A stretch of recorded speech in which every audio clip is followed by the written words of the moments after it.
I have been doing videos for a big part of my life, and they have become a big part of my life. I really enjoy doing videos, making videos, converting everyday happenstances into something memorable or into teaching moments.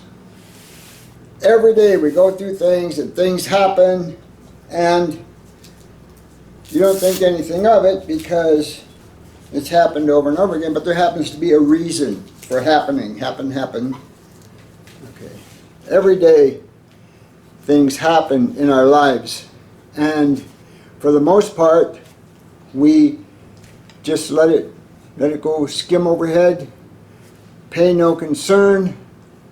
But if we stop and take a look at each moment, each piece of time, whatever is going on in that piece of time could have significant ramifications. It could be a major teaching point. It could be a moment of enlightenment. And I find the way that I can capture these moments, of course, is with video. Sometimes you play back the video in slow motion. Sometimes you emphasize the colors of the video. You alter it visually, and you find things hidden in that common everyday occurrence that you would never believe, or you would never see without some kind of a record. I've been doing videos, well, I've been doing it for a living since the 1990s until maybe 2014 when I officially retired. And I found that it wasn't too bad. I enjoyed the work, I enjoyed the people enjoy. You know, if you go to a birthday party, a Christmas party, there's always the guy there with the little camcorder, you know, and he's doing the videos, and everybody is saying, oh my God, don't put me in that stupid video. These home movies are so boring. And so eventually that guy with the video camera, he's going to stop doing it. And this is friends and family that we're talking about. He's going to stop doing it because, well, because he's not appreciated.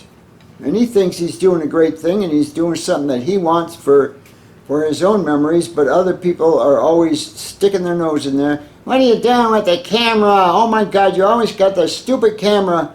And make those stupid movies that nobody wants to watch because they're so boring, they're just family stuff. Get out of here. Now, everybody's got a phone, smartphone. Everybody's doing their little catch the cop videos and all that stuff. And so it's taken on a whole different meaning when you video something. I don't want my videos to be like that. I want my videos to be everyday life, not anything great, instant happening, car wrecks and stuff like that. No. Everyday life. Things that happen every day in life. You're out doing something, a butterfly comes by. You haven't seen this butterfly in this area since you were a child because the milkweed was gone. Now it's back and they're back. To me, that's a major moment. And of course, you know, with me, it's my chickens. Now I did used to video rodeos, cowboy stuff, and I would do that for a living. And I made pretty good money at it too. And you finally, well, as you go, you pick up on things that people want to see in this, like in cutting. They want to see this, something from this angle, this shot, and you give it to them. And they are very happy, and they want to pay you money for that. And of course, I was happy to take the money. But if you're going to do that, then you need good equipment. you need equipment that you can video the stuff with, equipment you can edit the video with, and you want it to be sharp and clear and not be smeared. Like back when I first started, I had a 8mm camera. Man, that was like a step up from VHS. Or basically it was the same as VHS, but a smaller tape. And you would have blue smearing on the videos and everything, and I sent my first Sony camera, I sent it back to Sony to have it fixed. I thought there was something wrong with it. They checked it, they sent it back and said that's the way it is. You live with it, you know. And so I lived with it. But people saw the video, and a little blue smearing here and there. They loved it because it was best that they had seen. And then we move along, and wait, I'm going to show you. Here it is. This is a Sony camcorder, digital 8. It's a step up from high 8, which was a step up from 8mm. And it all looks familiar, right? Typical Sony look there with our LCD screen. And on the other side, you put in a tape. And then you record it onto the tape. And when you're done, you transfer it from the tape to another medium, usually a VHS tape. One thing though, when you're using this medium and you transfer from this tape to your editing equipment, you're going to have what they call generation loss, because everything then was analog. And that's just the way it was. As good as you can get, every time you transfer from this to this, you get some generation loss. What year was it that digital came into being? I'll look that up for you if it's really important, but I think it was 2014 when I got my first real digital camera. Okay, you can see my camera right here. It is an AX33.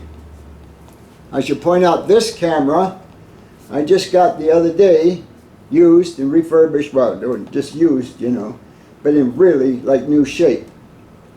The camera that I'm recording this on is also an AX33. I bought it in February of 2014. I've used it every day almost until now, and it has not given me a moment's trouble. It doesn't use tape. It uses an SD card, which is all digital. Dots and zeros. And when using that, you got your digital right here. You're going to copy, you're going to transfer it from your camera. Let's say this is your camera. This is a beautiful camera, by the way. To whatever medium you're going to copy it to. There is, guess what? There's no generation loss. It goes out the same way it came in. Okay? And so you can make as many copies as you want, edit it as much as you want. You have no generation loss. This is such a boon to me. Oh my gosh, you would not believe. This camera right here, by the way, is a Sony Action Cam. I bought this in 2014 also. This little camera, of course, has no monitor unless you get the Dick Tracy monitor with it. I turn this on and control the camera remotely from that, right there. And it also takes high definition videos. High definition starts at like 720 lines per whatever it is. 720p goes to 1080, which is high def, and then 4K, 2160. I think what they are exactly isn't important, except that the 4K is, oh my gosh, you can The advantage of 4K has a big advantage for this camera because this camera does not have a zoom capability.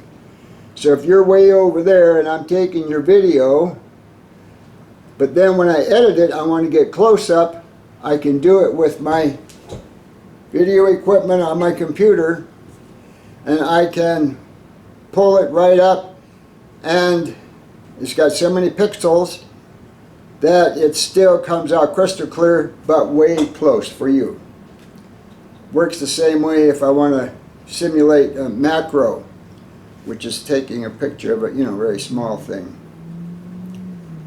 Maybe it's not as solid as getting a real macro lens and or telescopic lens, which I have ordered. They'll be on Wednesday and getting right down there. So this is 4K. I love this camera. This is the HDR 1000, something like that, I believe. But I also have the HDR AS10 right here. It's in a waterproof case. Take it out. This is your basic camera. And this, same size as that, but this doesn't have all the capabilities of that one. One thing I do with this camera, right here, I have a hand grip for it. This grip has connectors inside. The camera has connectors on the bottom side if I open the compartment. See that? Alright, I'm going to insert it in here and then close it. I now have a handheld camera. Check this out.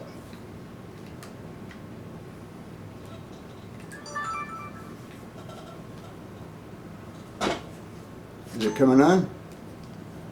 There it is, right there. And it's recording right now.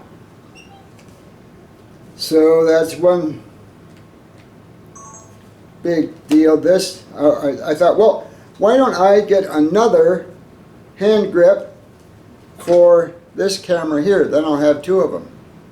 Sure, why not? The hand grip is only $200 just for the hand grip.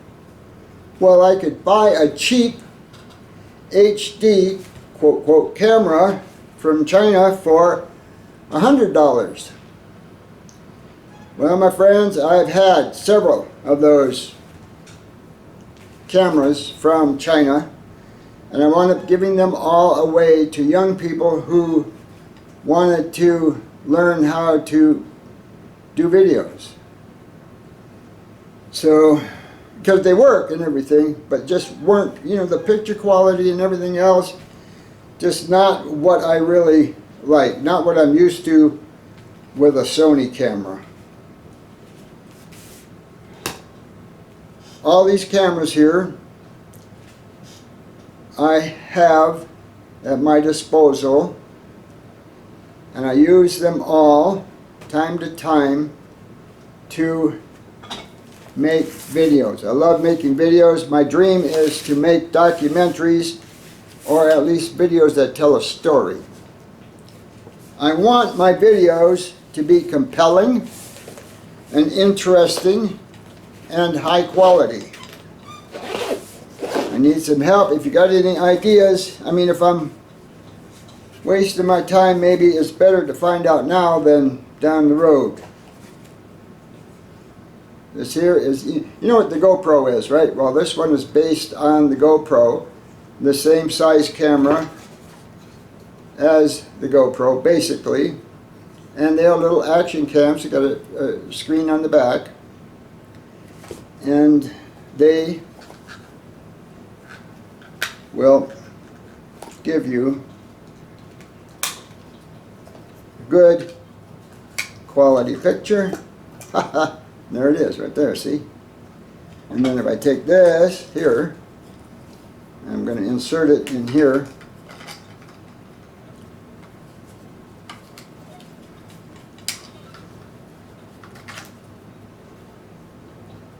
Now I can mount it on a tripod with the 1/4-20 screw in the bottom or in the top. So I'm going to use these. I do a lot of action videos in the desert. I want to get out in the desert. I want to see the desert in bloom in the spring. I want to see it when it rains, after it rains. There's bullfrogs in the desert. Did you know that? In these ponds, gigantic grasshoppers. Many exciting things. Life. The desert is full of life. In the 40-mile desert, a lot of people died on that desert. I don't remember exactly how many. But everybody goes, oh my God, the 40-mile desert. And people came there. Why did they come in July? Well, because the Sierras freeze over and there are 20 feet of snow in the wintertime. So if you go later in the year, then you're not going to make it over the mountain. Well, why don't you come earlier in the year? Well, okay. Because coming from back east, following the rivers, all the way here, the animals would starve earlier in the year. They have to wait until there's foliage and there's stuff for them to feed on and there's fish in the rivers and things. So it was a lot of things taken into consideration to get here, but more on that later. I just find it really, really exciting. And then I want to do videos about nature. Things that we do not know that are happening every day in nature, happening right before our eyes. For example, I have a flock of chickens, and as you know, I've been doing videos of my chickens. And as I do, and as I go along, I am learning that it's quite a bit more complex than just looking and seeing a bunch of hens that are stupid chickens run around, you throw them feed, and then they eat the feed, and then they lay an egg. Well, maybe they do if that's, we just have just some dumb chickens, and that's all you do with them. But if you get down there and get to know them, especially if you do it the way nature intended, and you have a rooster with your flock, he is going to, if he's a good rooster, you got to pick them too. I think, okay, here's what I think. You're going to have a flock of chickens. You want it to be a perfect survivable flock. So you start, well, I started with 3 roosters. And then as time goes on, you weed out the roosters. Maybe they are just cowardly, hide in the corner all the time with the rest of the chickens. Maybe they're bullies and they abuse the chickens. These are 2 cases that I had. Then the smart thing to do, or the passionate thing to do, compassionate thing to do, is to find the roosters a new home. I wound up with my Toby. Toby is probably the perfect flock tender rooster. And you'll see in my videos how he takes care of his flock and how he treats them and how he, I don't want to say governs, but how he governs that flock. The main thing I wanted to talk about this morning though is my cameras. This is a Sony. This camera, believe it or not, actually has a Steadicam capability in it. That's crazy, huh? Yeah, it's a little Sony digital camera. And of course the DSLR camera right here, this is a Canon. That means I can remove the lens, and I have other telephoto lenses and everything that will go on this camera. It also has, of course, a good video capability, high definition video. So if it's mounted on a tripod where it's not moving, you'll get a good video out of it. If it's moving, then we go back to our video editing equipment on the computer and we smooth out the bumps. This is just some of the things I wanted to talk to you about this morning. I need some input, if you can help me. I'm changing the way I do my videos. and I don't know if it's good or bad, or maybe if I just am thinking too much of myself, but I want them to be comprehensive, I want them to be interesting, and I want them to be educational. And in order to do that, I really need to get some input from you. If you wouldn't mind, just, let me know what you think and give me some advice. Like I said, I've been doing videos for a long time now, about 40 years, but I've always done videos based on what the consumer wanted. Somebody says, okay, I want you to video my wedding. Okay, so I videoed the wedding. I've done quite a few of them. I've also done quite a few funerals. Not a whole lot of fun, and a lot of fun. And birthday parties and things like that, Christmas parties. But that's totally different than coming up with something right out of the blue and talking about things that I feel are important.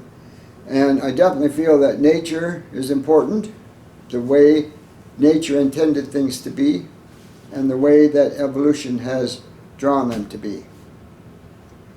So I thank you for your time, and I appreciate any input that you can give me. And I will see you on the next video, I hope. I hope you'll be here. You'll be back. Okay? Thanks.